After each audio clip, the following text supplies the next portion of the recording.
Please welcome Eric Trump.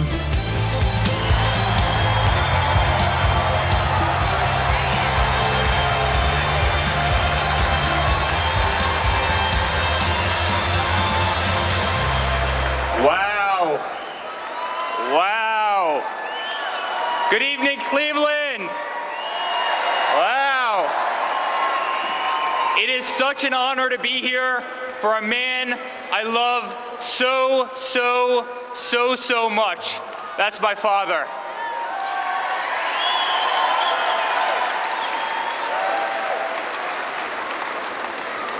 "13 months ago, my father sat my family down and told us the time had come. He could no longer sit idly by and watch our beloved country, the country that had given our family so much success, so much opportunity, crumble before our very eyes.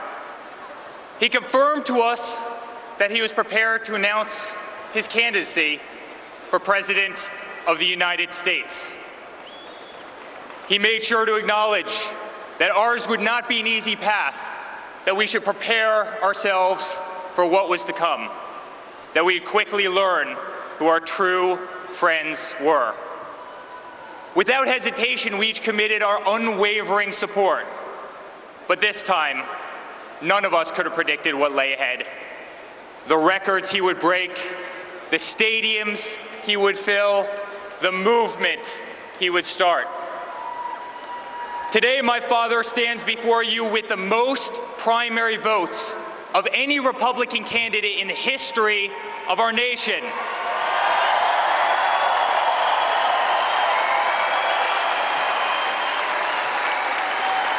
He shattered voter registration records across the country. He has defied the predictions of every single political pundit and turned traditional debates into must-see TV. He has inspired multiple generations, including my own, like millennials like myself, who have so little faith in our politicians that they no longer even consider public service to be a noble career. A year ago, my father was a businessman, but like many Americans, he simply could no longer stand to see what was happening to our great country. He could no longer stand to see special interest dollars dictate an incompetent foreign policy that puts foreign countries before our very own.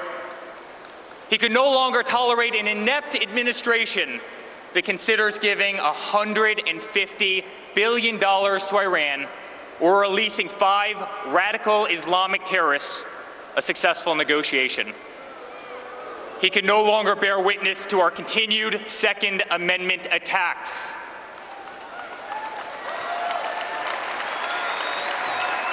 He could no longer stand to see the words Christmas stripped from public use or the Pledge of Allegiance removed from our schools in an effort to be politically correct.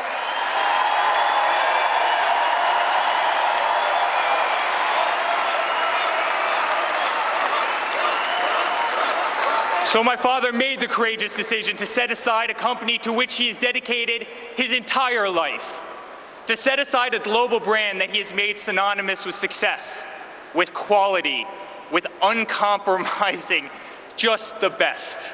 At a time when the people at the pinnacle of their career, like my father, would have held fast to a lifestyle that has truly become the epitome of the American dream, my father instead chose to give that dream back to the people it had eluded for so long.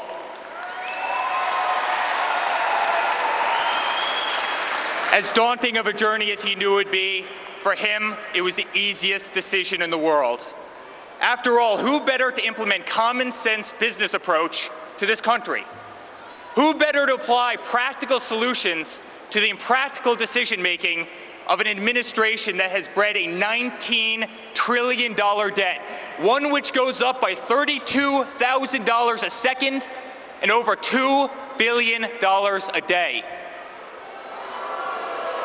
Who better implement common sense tax reductions for one of the highest taxed nations in the world, allowing our citizens a chance to keep more of what they earn as opposed to having it squandered away by our inefficient government?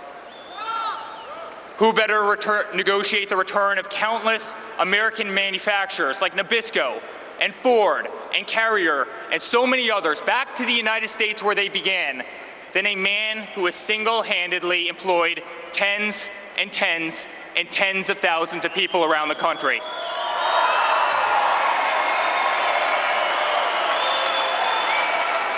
It's time for a president with common sense. It's time for a president who understands the art of a deal and appreciates the value of a dollar, our tax dollars. It's time for the president who has always been the one to sign the front of a check, not the back.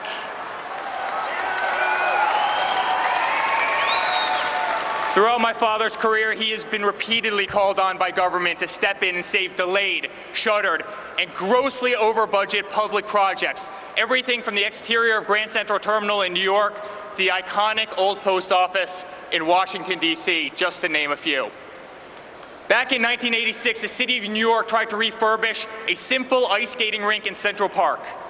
The project dragged on for over 6 years and ballooned to over $13 million. $5 million over an already inflated budget. That's when my father, who overlooked this disastrous construction site from his office window each and every day, decided he had to step in. Disgusted by government incompetence and ineptitude, he invested $2 million of his own money in order to complete the project.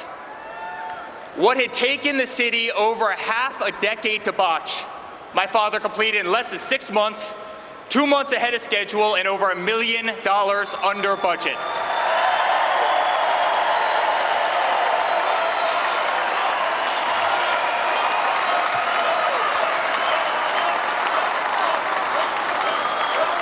It's time for a president who can make America great again, ahead of budget and ahead of schedule too.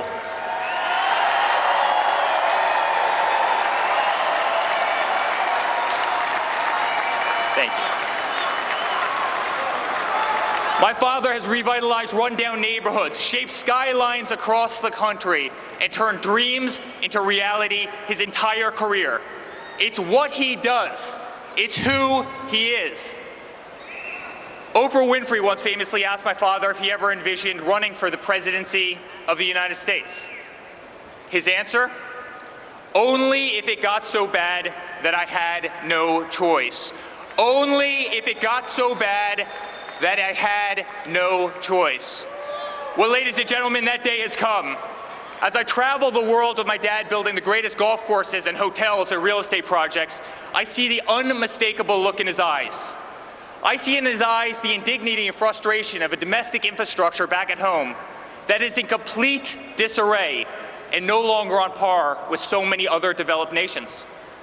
I see in his eyes the sadness of innocent lives lost, like those of Kate Steinle and Jameel Shaw, and so many others cut short by illegal immigrants in sanctuary cities, victims of a revolving door of government ineptitude and corruption that leaves innocent Americans defenseless.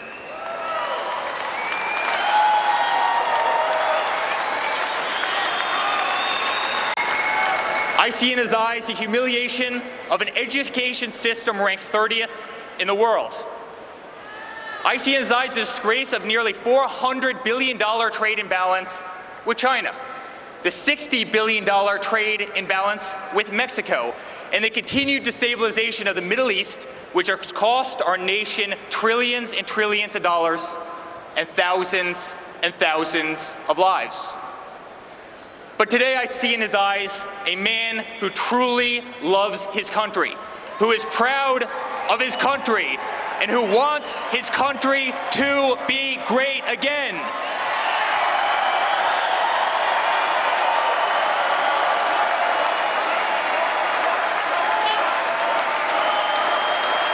Thank you.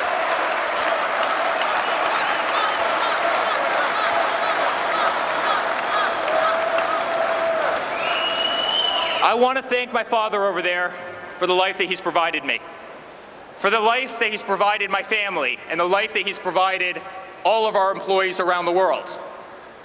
I want to thank my life my Father for the life that He's enabled me to provide to my future children as my beautiful wife Laura and I start thinking about that amazing chapter of our lives. To that end, I often think about the legacy I wish to leave my children. And to me, there are few things that I hold closer to my heart than charity. For me, it's the essence of who we are as human beings. It's the barometer by which we would be measured for our time here on earth. As Martin Luther King Jr. once said, life's most persistent and urgent question is, what are you doing for others? When I was 22 years old, I founded the Eric Trump Foundation to benefit St. Jude's Children's Research Hospital, an incredible, incredible organization.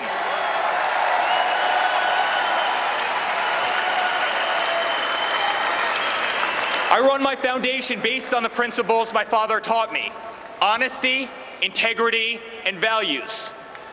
I expect other charities to be run by the same moral code, not serve as conduit for personal enrichment, not become a beacon of corruption and scandal.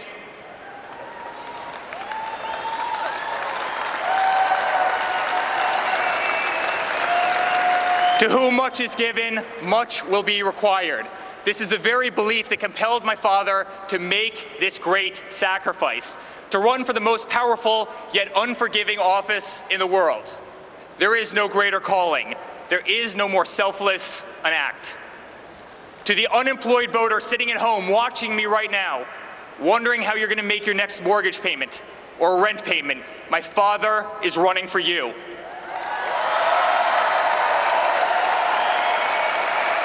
To the veteran tuning into the speech from his or her hospital, who has been ignored and disrespected by an ungrateful system for far too long, my father is running for you.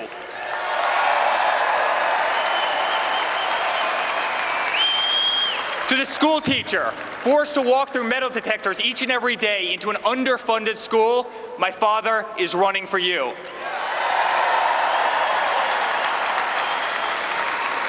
To the laborer watching me right now, forced out of a job by undocumented workers, illegal immigrants, my father is running for you.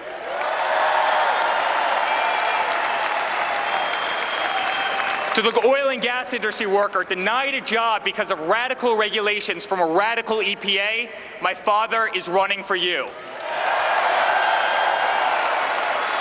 To single mothers, to families with special needs children, to middle-class families who can no longer afford medical benefits sufficient to cover their everyday needs, my father is running for you.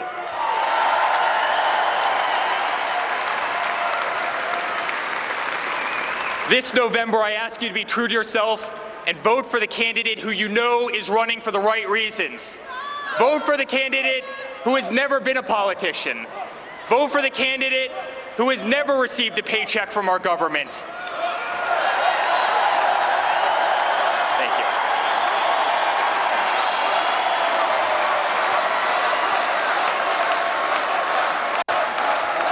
Vote for the candidate who can't be bought, sold, purchased, bribed, coerced, intimidated, or steered from the path that is right and just and true.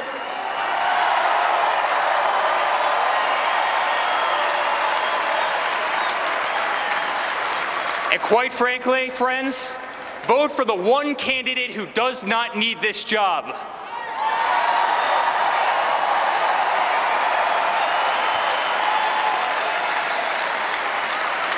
Never have I been more proud to be a Trump. Never have I been more proud to be my father's son. I am incredibly honored to be part of this journey of which he's invited me, Don, Ivanka, Tiffany, Melania, my beautiful wife Laura, our entire family to play such an integral part. Dad, you have once again taught us by example. You are my hero. You are my best friend. You are the next President of the United States.